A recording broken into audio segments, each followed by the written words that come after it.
हम बात करेंगे पाचन तंत्र के बारे में। पाचन क्या है? सबसे पहले तो ये बात है, हम क्या करते हैं, भोजन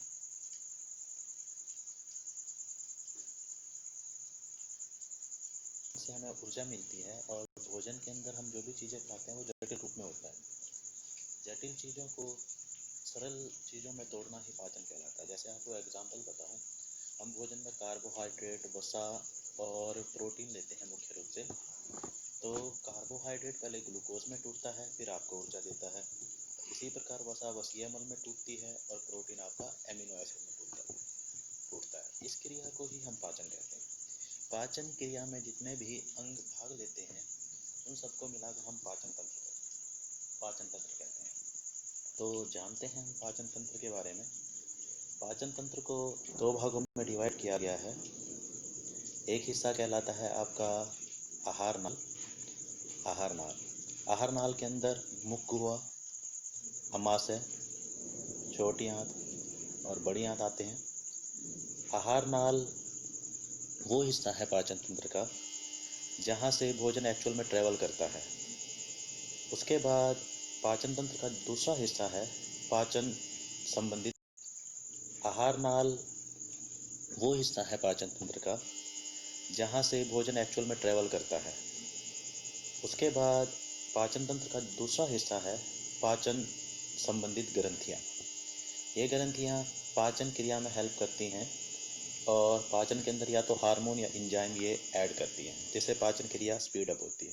इसके अंदर आपकी लार ग्रंथियाँ हैं, लीवर, यकृत आएगा, पित्ताशय, गाल ब्लैडर और अग्नाशय। तो पहले हम बात करेंगे पहले भाग के बारे में, आहार नाल।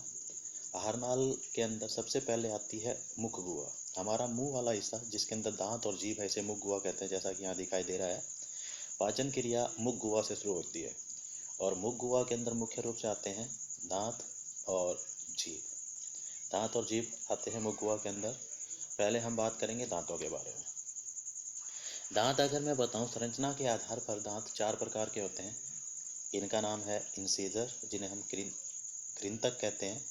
कृंतक, आगे के 4 दांत, ये वाले आगे के 4 दांत, 4 नीचे के जबड़े के और 4 ऊपर के जबड़े के आपके क्या कहलाते हैं? इंसीजर। उसके बाद है कैनाइन, रदनख। ये दांत हमारा एक लेफ्ट में पाया जाता है और एक राइट में।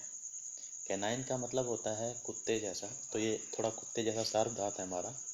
इनकी टोटल संख्या एक जबड़े के अंदर 2 होती है, एक लेफ्ट में एक राइट में। उसके बाद परिमोलर और मोलर, ये हमारी जाड़ है ये हमारी। तो संरचना के आधार पर दांत हमारे 4 प्रकार के होते हैं: कृंतक, रदनख, परिमोलर और मोलर। अगर मैं आपको इनकी स्ट्रक्चर दिखाऊं तो ये इंसीजर है हमारा, लेंथ इसकी काफ़ी ज़्यादा है। उसके बाद ये कैनाइन है, आगे से काफ़ी शार्प, और ये दोनों, ये मोलर और प्रेमोलर, ये हमारी जाड़ है। उसके बाद अगर बात करूं तो उत्पत्ति के आधार पर दांत 2 प्रकार के होते हैं। एक तो दूध के दांत, जिसकी संख्या 20 होती है, एक जबड़े में 10 और 10 दूसरे जबड़े में। दूध के दांत के अंदर हमारा 4 इंसीजर आते हैं, 2 लेफ्ट में 2 राइट में, 2 कैनाइन आते हैं और 4 प्रीमोलर आते हैं एक जबड़े के अंदर। यानी दूध के दांत, सॉरी प्रीमोलर नहीं, मोलर, यानी दूध के दांत के अंदर प्रीमोलर यानी अगर चवर्णक जो दांत हैं वो नहीं आते। तो दूध के दांतों में अगर चवर्णक जो दांत हैं हमारे वो नहीं आते हैं। इसी प्रकार अगर स्थायी दांत बताऊं तो मैं आपको इंसीजर 2 लेफ्ट में 2 राइट में, कैनाइन 1 लेफ्ट में 1 राइट में, प्रीमोलर 2 लेफ्ट में 2 राइट में और मोलर 3 लेफ्ट में 3 राइट में। टोटल एक जबड़े के अंदर 16 और दोनों जबड़ों के अंदर मिला के 32 दांत। तो बक्कल कैविटी के अंदर पहली जो चीज़ आती थी वो दांत है। दूसरी चीज़ जो उससे पहले देखिए, दांत का अगर मैं स्ट्रक्चर बताऊं तो दांत के जो ऊपर की कोटिंग है इसे इनेमल कहा जाता है। ये मानव शरीर का सबसे कठोर हिस्सा है, मानव शरीर का सबसे कठोर हिस्सा इनेमल। उसके बाद दूसरी जो लेयर है आपकी दांत की, इसे डेंटिन कहते हैं, डेंटिन। और ये जो बीच वाला हिस्सा है जहाँ पर आपकी नसें हैं, इसे पल्प कैविटी कहा जाता है। उसके बाद दूसरी चीज़ आती है जो हमारी बक्कल कैविटी के अंदर, मुख गुहा के अंदर, वो है जीभ। ये हमारी जीभ है। जीभ के ऊपर छोटे छोटे दाने पाए जाते हैं। इन्हें टेस्ट विली यानी स्वाद कलिकाएँ कहते हैं, जिनसे हमें स्वाद का पता चलता है। तो जीभ का जो ये पीछे वाला हिस्सा है, यहाँ से मुख्य रूप से कड़वे स्वाद के लिए ज़्यादा सेंसिटिव होता है। बिल्कुल आगे वाला हिस्सा, बिल्कुल ये टिप वाला हिस्सा, ये मीठे स्वाद के लिए ज़्यादा सेंसिटिव है। और इसके बाद वाला ये साल्टी यानी नमकीन स्वाद के लिए, और ये किनारों वाले जो हिस्से हैं आपके जीभ के, ये खट्टे स्वाद के लिए ज़्यादा सेंसिटिव होते हैं। जीभ के बीच वाले हिस्से में जो ये पोर्शन दिखाई दे रहा है, बीच वाला आपका ये वाला पोर्शन, ये यहाँ पे स्वाद कलिकाएँ ना के बराबर होती हैं, इसलिए टेस्ट के लिए ज़्यादा रिस्पॉन्सिबल नहीं है। उसके बाद जैसे ही हम भोजन को निगलते हैं तो ये हमारी भोजन नली से होता हुआ भोजन सबसे पहले अमाशय के अंदर पहुंचता है। अमाशय जे के आकार की संरचना है और लगभग भोजन को पचने में 5 से 6 घंटे लगते हैं। लगभग 4.5 घंटे तक भोजन अमाशय के अंदर रहता है। तो जैसे ही हम भोजन निगलते हैं, सबसे पहले भोजन पहुंचता है अमाशय के अंदर। अमाशय की दीवारों पे छोटी छोटी ग्रंथियाँ पाई जाती हैं जो एक तरल पदार्थ का स्रावण करते हैं, जिसे हम जठर रस कहते हैं। इस जठर रस के अंदर मुख्य रूप से 3 चीज़ें पाई जाती हैं। हाइड्रोक्लोरिक एसिड, सबसे पहले हाइड्रोक्लोरिक एसिड काफ़ी स्ट्रॉन्ग एसिड होता है और इसका पीएच मान 1 से 2 के बीच में होता है।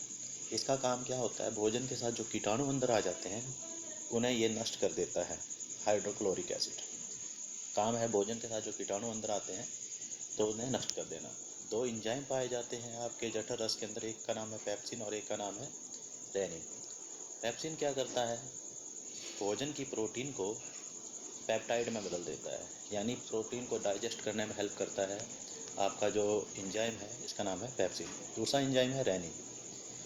हमारी जो मिल्क है, दूध के अंदर एक विशेष प्रकार की प्रोटीन पाई जाती है जिसे कहते हैं कैसिन, और रेनिन का काम होता है कैसिन को पैरा कैसिनेट में बदल देना। यानी दूध के अंदर जो प्रोटीन पाई जाती है कैसिन, उसको पचाने में मुख्य रूप से रेनिन एंजाइम हेल्प करता है। सिंपल शब्दों में कहूँ तो ये एंजाइम दूध के पाचन में हेल्प करता है। अगर हमारे स्टमक का पीएच मान देखें तो 1 से 2 है, जो कि एसिडिक है। जैसा कि हम जानते हैं कि अगर पीएच मान 7 से कम हो तो एसिडिक होता है। तो स्टमक का पीएच मान एसिडिक होता है। स्टमक के अंदर जो आपका जठर रस है, इसका पीएच मान क्या है, अम्लीय है, 1 से 2 के बीच में पीएच मान। उसके बाद 4.5-5 घंटे भोजन, छोटी अमाशय के बाद 4.5-5 घंटे के बाद भोजन यहाँ से होता हुआ ये छोटी आंत का सबसे ऊपर वाला हिस्सा है, इसे पक्वाशय या डियोडिनम कहा जाता है। सबसे ऊपर वाला हिस्सा छोटी आंत का, यहाँ से होता हुआ भोजन आपका छोटी आंत के बीच वाले हिस्से में पहुँचता है। छोटी आंत का बीच वाला हिस्सा जेजुनम कहलाता है और ये छोटी आंत का सबसे बड़ा हिस्सा है। बीच वाला हिस्सा छोटी आंत का सबसे बड़ा वाला हिस्सा है और भोजन का ज़्यादातर अवशोषण यहीं पे होता है। तो सबसे ज़्यादा भोजन का अवशोषण बीच वाले हिस्से से होता है, जिसका नाम है जेजुनम। छोटी आंत का जो अंतिम हिस्सा है इसका नाम इलियम है। तो छोटी आंत के 3 हिस्से हैं, सबसे ऊपर वाला हिस्सा पक्वाशय, बीच वाला हिस्सा जेजुनम और सबसे नीचे वाला हिस्सा इलियम। भोजन सबसे ज़्यादा अवशोषित होता है कौन से हिस्से से, जेजुनम से। अगर बात करूँ छोटी आंत की लंबाई के बारे में तो इसकी लंबाई 20 से 22 फुट के करीब हो सकती है, और अगर मीटर में बात करूँ तो 6 से 7 मीटर तक छोटी आंत हमारी लंबी हो सकती है। छोटी आंत के अंदर छोटे छोटे दाने जैसी संरचना होती है जिन्हें हम कहते हैं रसांकुर हैं ये छोटी आंत के अंदर, और इनका काम क्या होता है, ये भोजन को एब्जॉर्ब करने में हेल्प करते हैं। ये सरफेस एरिया इंक्रीज़ कर देते हैं छोटी आंत का, जिससे भोजन ईजिली आपका एब्जॉर्ब हो जाता है। छोटी आंत में हमारी पाचन क्रिया कंप्लीट हो जाती है और भोजन से हमें ऊर्जा मिल जाती है। जो अपशिष्ट पदार्थ है वो बड़ी आंत के अंदर चला जाता है। बड़ी आंत के अंदर चला जाता है। बड़ी आंत की जो लंबाई है 6 से 7 फुट हो सकती है। 6 से 7 फुट बड़ी आंत की लंबाई होती है। बड़ी आंत के अंदर यहाँ पे जो ये हिस्सा दिखाई दे रहा है, जिसे हम मलाशय कहते हैं, अपशिष्ट पदार्थ यहाँ पे इकट्ठे होते हैं। और उसके बाद ये बड़ी आंत का अंतिम हिस्सा है जिसे हम अनस या गुदा कहते हैं, यहाँ से हम अपशिष्ट पदार्थों का त्याग कर देते हैं। बड़ी आंत के कॉर्नर पे यहाँ पे एक उंगली जैसी स्ट्रक्चर पाई जाती है जिसे हम अपेंडिक्स कहते हैं। और अगर इसमें किसी भी प्रकार का इन्फेक्शन होता है तो हमें एक रोग हो जाता है जिसका नाम है अपेंडिक्स। तो पाचन क्रिया का अंतिम जो किनारे पर जो है वो बड़ी आंत है। बड़ी आंत पाचन क्रिया में हेल्प नहीं करती है। पाचन क्रिया तो छोटी आंत के अंदर कंप्लीट हो जाती है। बड़ी आंत का केवल काम है अपशिष्ट पदार्थों को इकट्ठा करके रखना। तो ये हमारी पाचन क्रिया का एक भाग था आहार नाल। पाचन क्रिया का दूसरा हिस्सा है पाचन संबंधी ग्रंथियाँ, जिसके अंदर लीवर, अग्नाशय, पित्ताशय और लार ग्रंथियाँ आती है। इस वीडियो में इतना ही। इस जो पाचन संबंधी ग्रंथियाँ हैं उनके बारे में हम अगले वीडियो में बात करेंगे। आज के लिए धन्यवाद। आशा है आपको मेरा वीडियो पसंद आया होगा।